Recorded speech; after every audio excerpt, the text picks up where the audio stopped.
Hello বন্ধুরা, চলে আসলাম নতুন একটা ব্লগ নিয়ে। আমি পৃথা আর আপনারা দেখছেন মৌদি ব্লগস। আপনারা সবাই কেমন আছেন? আশা করছি সবাই ভালো আছেন এবং আমরাও খুব ভালো আছি। আপনারা ভাবছেন তো আমরা কোথায় যাচ্ছি? তাহলে আমাদের পুরো ভিডিওটা দেখতে হবে। আমাদের যে খুব আগে থেকে প্ল্যান হয়ে গেছিলো তা না, তবে আমরা সোমবার দিন এসেছি, তো আমাদের প্ল্যান করেছিলাম আমরা রবিবার দিন। ভেবেছিলাম যাবো কি যাবো না, এই করতে করতে আমরা হুট করেই প্ল্যান করে ফেললাম দেওঘরে।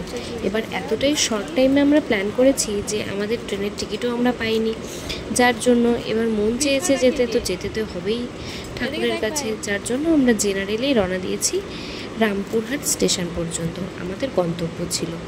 তো কাঞ্চনকন্যায় এবার খিদে পেয়ে গেছিলো, যার জন্য আমরা বিস্কুট, ঝুড়ি ভাজা, শনপাপড়ি এসব ক্যারি করেছিলাম। তো বলে না, মন থেকে চাইলে সবই হয়। জেনারেলে নাকি মানুষকে বলতে শুনেছি যে নিচে চাদর পেতেও মানুষে যায়, তবে আমরা এখানে শোয়ার জায়গাও পেয়ে গিয়েছিলাম। তো এরপর রাতের খাবারটা সেরে নিলাম, একটু ফ্রাইড রাইস আর ঘুগনি করে এনেছিল মা। তারপরে এই যে রাত বাজে তখন 3:30, আমরা রামপুরহাট স্টেশনে দেওঘর যাওয়ার বাসের উদ্দেশ্যে দাঁড়িয়ে আছি এবং তারপর পেলাম দুমকা পর্যন্ত একটি বাস। যেহেতু রাত অনেক ছিল, তাই দেওঘরের ডিরেক্ট বাস সেখানে ছিল না, তাই আমাদের দুমকা হয়ে ভায়া জার্নি করতে হয়েছে। আর এখানে বেশ সুন্দর সুন্দর, দেখো না, মাটির বাড়িঘর রয়েছে।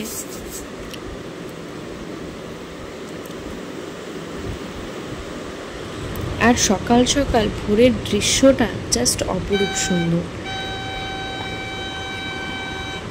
এখানে অনেক খেজুর গাছ, কয়লা খনি ভর্তি। আর সকাল সকাল খানিকটা বৃষ্টি হওয়াতে দৃশ্যটা আরো বেশি মনোরম হয়ে গেছে। এরপর আমরা দুমকায় নেমে আবার দেওঘরের বাসে উঠে পড়েছি এবং সেখানে এই পাহাড়গুলো দেখা গেছে।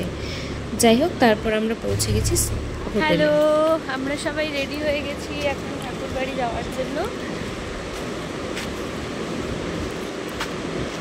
তো আমরা হোটেলে পৌঁছে ফ্রেশ হয়ে চলে গেলাম ঠাকুর বাড়িতে।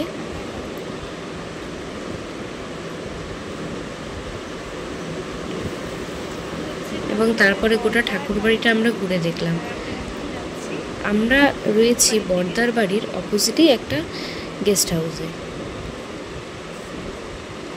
এখানে পার্ক, পাখি, গাছ, বিভিন্ন রকমের গাছপালা, এত সুন্দর এনভায়রনমেন্ট, জাস্ট অসাধারণ।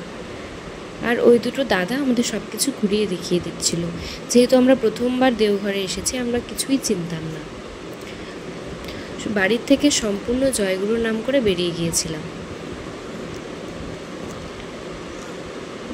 এরপর আমাদের আস্তেই আস্তেই দেখা হয়ে গিয়েছিল আচার্যদেবের সাথে। সেখানে আমি আর ভাই দীক্ষা নেব সেটারও কোনো প্ল্যান করা ছিল না।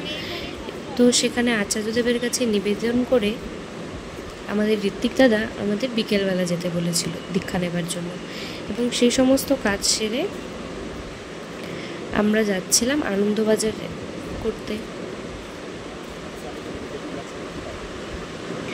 আর এই জায়গাটাতে আমরা সকালবেলা এবং বিকেলবেলা প্রার্থনায় করা হয়। আর যখন উৎসব হয় তখন এখানটা দাঁড়ানোরও জায়গা থাকে না, এতটাই নাকি ভিড় হয়।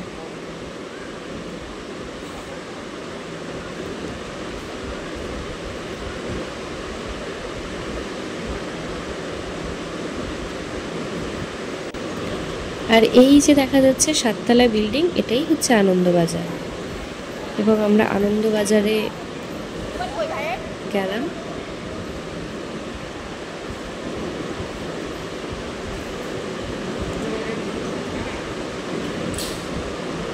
তো সবাই পাশে থাকবেন এবং আমার চ্যানেলের বাকি ভিডিওগুলোকেও ফলো করে দেবেন। দেখা হবে আবার পরের ভিডিওতে। টাটা, সবাই ভালো থাকবেন এবং সুস্থ থাকবেন। জয় গুরু।